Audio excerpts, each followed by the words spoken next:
Salut, c'est Kino pour le pont entre les arts.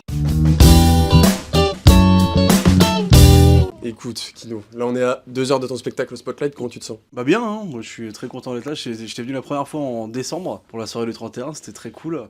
Okay. Et là je suis content de voir à quoi va ressembler mon public lillois, quoi. Donc en plus c'est complet, j'ai su ça cet après-midi, donc Magnifique. je suis trop content. T'as des rituels avant le spectacle, à part faire des interviews avec moi. chaque fois que je vais dans une ville, il est là. Rituel, non, pas vraiment, hein, franchement. En fait, ça dépend. Si je suis tout seul, je vais rester tout seul, je vais attendre que ça démarre. Si ma copine est avec moi, on va se prendre un petit verre, une petite planche, un truc comme ça, histoire de voilà. Et si j'ai des potes, pareil. Ouais, quand je suis à plusieurs, c'est plus... Tu t'arrêtes pas de vivre. C'est un petit apéro, quoi. Un petit apéro avant le spectacle. Ouais. Et tout seul, c'est un peu moins fun, t'attends. Moi aussi, je monte toujours sur scène un peu pété. Alors, pas pété, jamais pété, mais toujours un petit verre de vin rouge, ça fait toujours plaisir. Ok, trop bien. J'aimerais parler de stand-up avec toi, mais moi, c'est pas le but aujourd'hui. Ce petit format-là, c'est pour que, peut-être avant qu'on fasse un épisode complet un jour, mais moi, j'aimerais savoir 3 œuvres artistiques qui t'ont marqué et qui ont peut-être influencé ta création, tu vois, au niveau du stand-up, au niveau même des vidéos.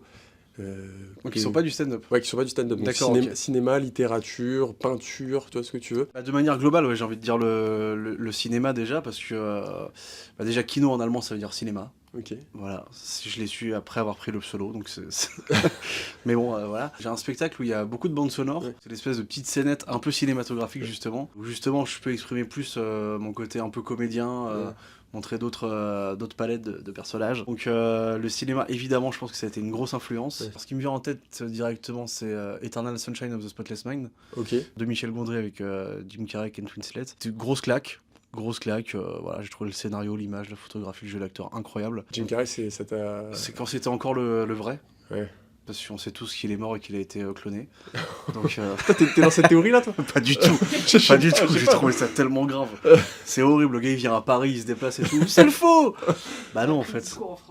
Mais ouais, non, il a taffé pendant 8 mois pour qu'à la fin, c'est pas toi en fait. Très grand fan de Jim Carrey évidemment. Je trouve que même ce qu'a fait Benjamin Laverne au César, c'est incroyable. Ce film-là, tu l'as vu à quel âge?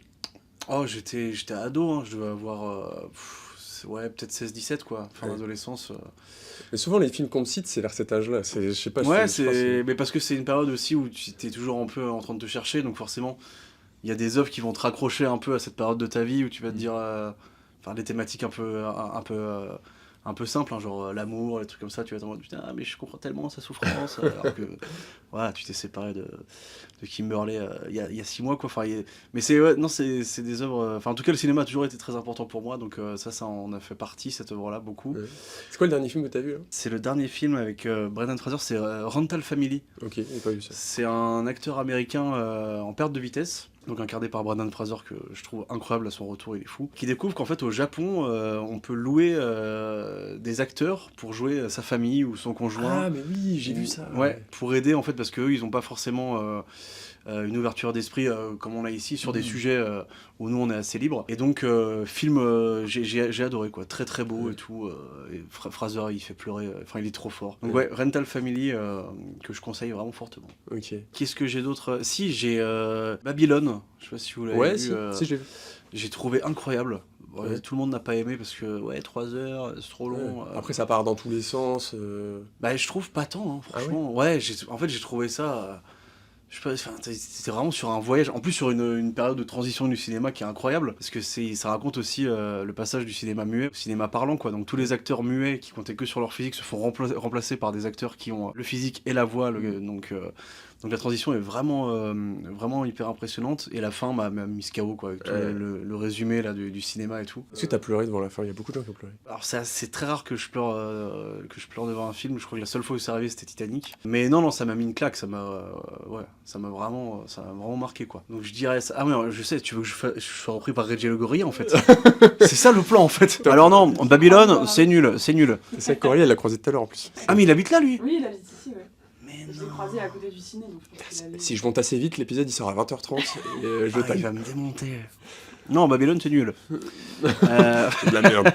Et non, le dernier vraiment c'était... si je vais faire un top 3, je dirais Interstellar quand même. Interstellar c'est quand même... Enfin, c'est magnifique, et je sais que justement Régis Goria déteste ce film. Mais non, claque, tu peux Ouais. rien dire, c'est incroyable ce film. Tu l'as vu, mais toi, on est de la même génie, t'as la trentaine.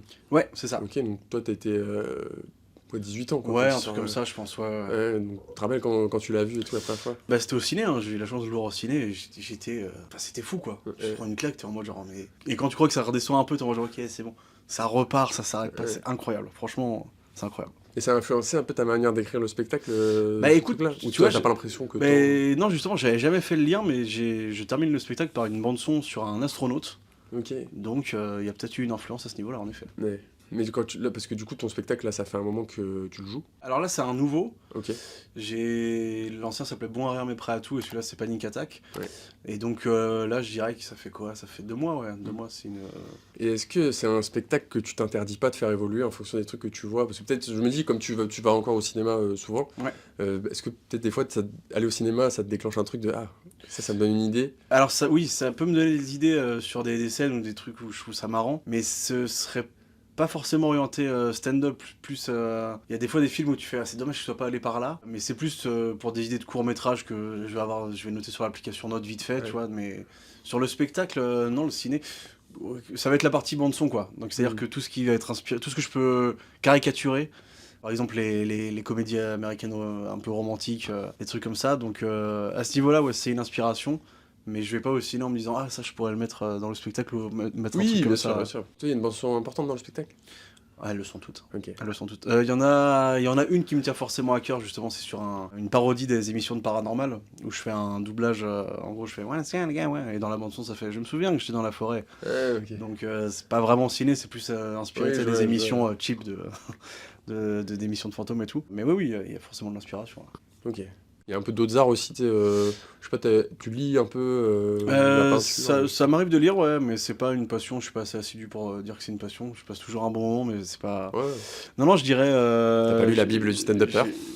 J'ai lu pas mal de livres sur le stand-up. Ah ouais, c'est vrai? Ouais, carrément. Bah, Ok. Christine Bérou, je pense Ouais, qu'on ouais. l'a tous lu. Ouais. C'est un grand classique. Qu'est-ce que j'avais. Si, de Étienne de Balézy aussi. Alors, j'ai plus le nom du livre, mais c'est un livre très intéressant. Et c'est chez lui que je jouais le spectacle d'avant, justement, contre Escarpe. Donc, Qui est les corporate. Ouais. Non, il y a quand même des livres intéressants sur l'écriture de stand-up et tout. Mais après, moi, sur les livres, je suis plus en mode. Plus les thrillers, quoi. Thrillers policiers, tous les trucs comme ça. Genre La femme de ménage, j'ai surkiffé. Ok. La psy aussi. Enfin, Est-ce que t'avais plus kiffé le 1 que les autres?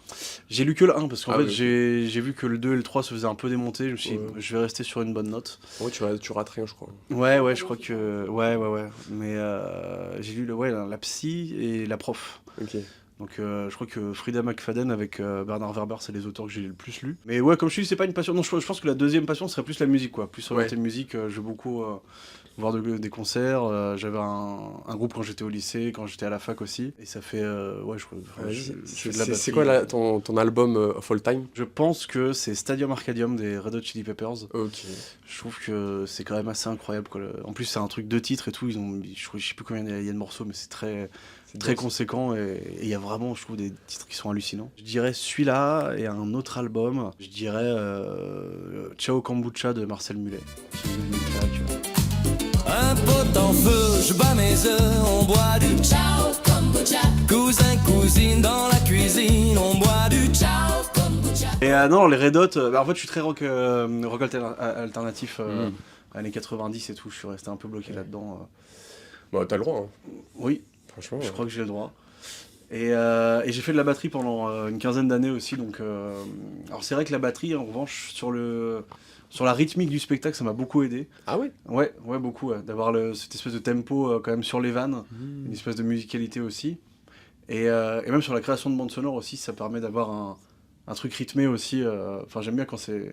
Voilà, quand il y a un C'est rythme trop dessus, intéressant. quoi. Ouais. Du coup, toi, quand tu écris et quand tu mets en scène, tu penses limite musicalement. En fait, je pense pas, c'est plus un truc inconscient de me dire.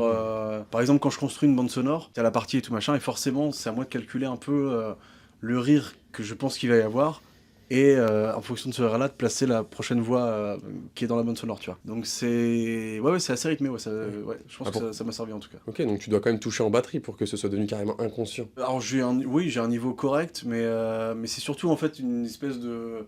Comme si j'avais toujours un espèce de métronome un peu, tu vois, inconscient qui me permet de me dire ok, bon là je pense que là, voilà, on va mettre là. Ouais, c'est vrai. Côté un peu rythmique, quoi. C'est vrai que moi aussi j'ai ça. Maintenant, pareil que toi, c'est inconscient. Mais je le conscientisais beaucoup plus au début, le truc de. Il faut qu'il y ait un rire, tu vois. Genre, Ouais, bien sûr, bien sûr. mais ouais, voilà. Mais je trouve ça vraiment intéressant. T'as passé un bon moment. C'était super, j'ai adoré. Et là, du coup, on a aussi un petit rituel pour finir le format. C'est je vais dire 3, 2, 1. Tu vas pouvoir faire un petit regard face cam en Pour disant. 4 shots. Ah oui, d'accord. Ah, t'as dit que tu voulais commencer le spectacle avec un petit verre. C'est vrai. Mais là, je vais dire 3, 2, 1. Regard face cam et tu dis bisous. Ah oui, d'accord. Avec la Ça sauce. serait une phrase de fou. 3, 2, 1. Bisous.